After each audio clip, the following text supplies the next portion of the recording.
Hi, I'm Sue Jackson of the Book by Book blog, and I'm here with another Friday Reads. But first, I wanted to point out that it is a turning of the seasons today that you may not be aware of. The first day of flannel. Yep, that's a thing. It's the first time I have gotten the flannel out of my closet. It is cool and rainy and windy and just kind of all over yuck today, and this is kind of like my winter uniform, flannel shirt and a t-shirt under it. So it's the first day of flannel, unfortunately. Hopefully we'll get a few more warm days before winter really sets in. So on to what I've been reading. So I have been fully immersed in the RIP challenge for the last 2 months. That's Readers Imbibing Peril. And the idea is simply to read darker stuff for September and October, leading up to Halloween. Halloween is a big holiday in our house, or it used to be when our kids were little. I think it's like the greatest holiday because there's no big meal to prepare for. There's no stress. It's just all focused on fun. So we had a lot of fun with Halloween when our kids were little. And I still like indulging in the spooky season with my reading every year. So I always enjoy the RIP challenge. And just wanted to tell you really quickly about the book I just finished before I dive into what I'm currently reading. The book I just finished was my last print book for the RIP challenge, Young Man with Camera by, I'm not sure how to say the name, Emil Scher. This book blew me away. So at the beginning of September, when the challenge started, I did what I usually did, just pulled a whole bunch of books off my shelf that might, fit with the darker themes, mysteries, thrillers, anything supernatural, anything suspenseful.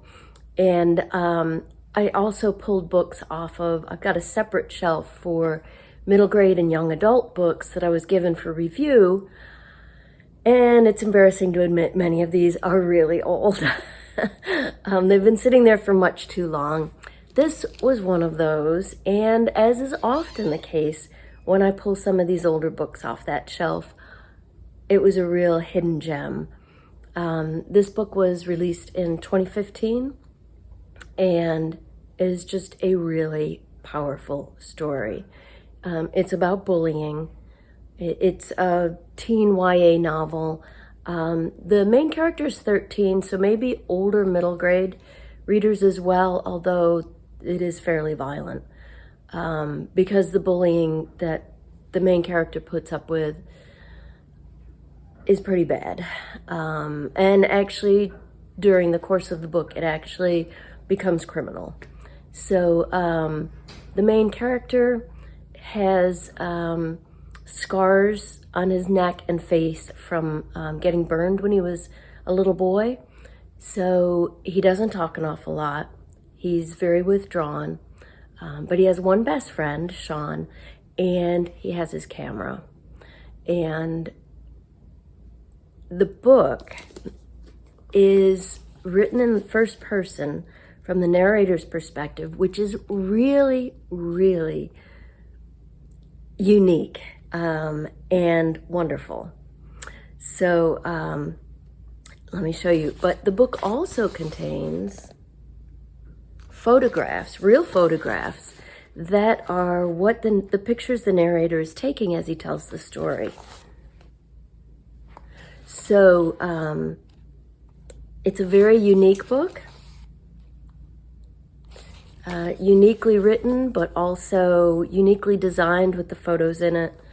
It is dark because when his bully verges into the criminal, the main character, and he's unnamed in the novel, which is why I keep saying that, he does catch the criminal act with his camera, but the bully knows that he did. So he's literally fearing for his life and that of his loved ones. So, there's a real dilemma at the center of this.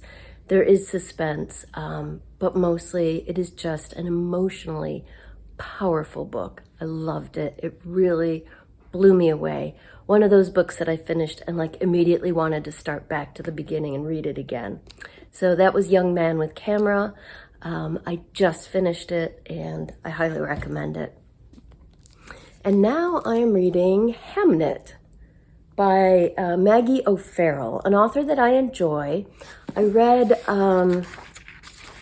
The Vanishing Act of Esme Lennox by her and really enjoyed it, as did my whole book group. This is for another book group.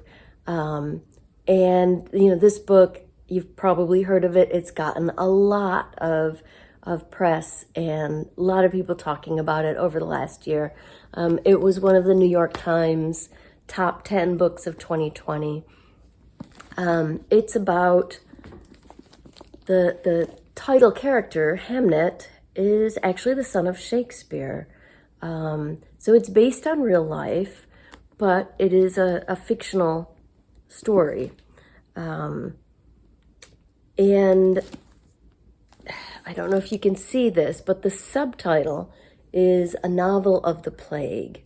So I'm about 100 pages in, and so far there's not a lot about either Hamlet, the little boy, or the plague, but so far it's been mostly backstory of how his parents met and their families, but it's of course very interesting. So it's historical fiction. It really paints a picture of the time, of course, in Stratford, and obviously it's going to get into the plague. And so Hamlet was one of Shakespeare's children.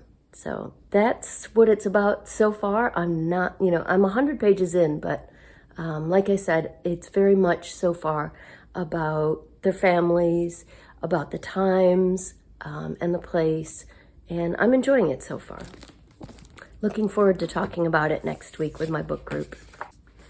And on audio, I have been listening to what will be my last book for the RIP Challenge. It's a middle grade novel called The Ghost of Midnight Lake by Lucy Strange. So obviously this fits right into the theme for the RIP Challenge. I wanted to end the challenge and the week leading up to Halloween with something good and spooky and ghosty. So this is the perfect fit. I think this is a new release. I think it's new. I have a huge audio backlog as well, but I think this one's new to my list. So it takes place in 1899. So that's kind of weird right now because I'm reading two books that take place in, centuries ago in England. So it's a little bit odd, but this takes place in England. It's just before the turn of the century, at the end of 1899. And the main character is a girl named Agatha. As the novel opens, Agatha's father has just died, and he was the Earl of Goswater. So his large estate has been left to a cousin, kind of an evil cousin, Cousin Clarence, whose first act as the new, I don't know if that makes him the new Earl, but as the new ruler of the manor, is to send Agatha away. So she's dealing with her father's death, and all of a sudden her cousin Clarence tells her the Earl wasn't really her father, and that now that he's dead, she's going to live with her real father. And she is just, without any warning, taken to go live in a small cottage in the village with a man named Thomas, who supposedly is her real father. But she knows nothing about any of this. She doesn't know how this happened, how this guy's her real father, how the Earl came to adopt her. She knows none of this. So she's very confused. She meets a boy her age who tells her about some of the mysteries in the area, that there are ghosts that are seen in the area, and particularly at midnight on New Year's Eve, and especially at the turn of a new century, that the ghosts come out. So I'm not all that far into it yet, but Agatha has just seen her first ghost, and it seems to be a young girl just like her. So she has no idea who this ghost is, where she comes from, what her story is, but it's frightening. And at the same time, she's dealing with all this real life stuff, you know, trying to adjust from being the lady of the manor to, you know, just the daughter of a carpenter in a small cottage. So she's dealing with a lot of stuff in the real world, but now there's this ghostly spirit around too, and she really wants to find out what's going on with that. So I'm enjoying it so far. It is perfect for the season. That's The Ghost of Midnight Lake by Lucy Strange. So that's what I'm reading right now. Tell me what you're reading this weekend. I would love to hear about it. I love talking books, so leave a comment down below. Let me know what you're currently reading. Have you been reading for the season? Tell me all about it. And while you're at it, please click the thumbs up to like this video and click the subscribe button so you can see more. Thanks.